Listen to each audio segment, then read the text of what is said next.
কাৰাতি শুনিছো নিয়ৰ ৰুণঝুন শৰতৰে এটি সেমেকা ৰাতি শুনিছো নিয়ৰ ৰুণঝুন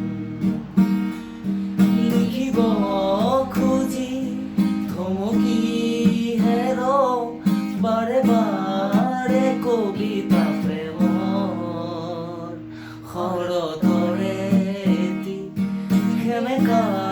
ৰাতি শুনিছো নিয়ৰ ৰুণঝুন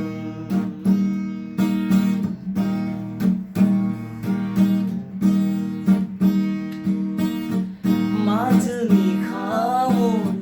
এন্ধাৰ কোঠালীত কোনে আহি টুকুৰিয়ালে মনৰ ভাৱনাত নীৰৱে আহি কোনেনো জ্যোতি পেলালে বুজিব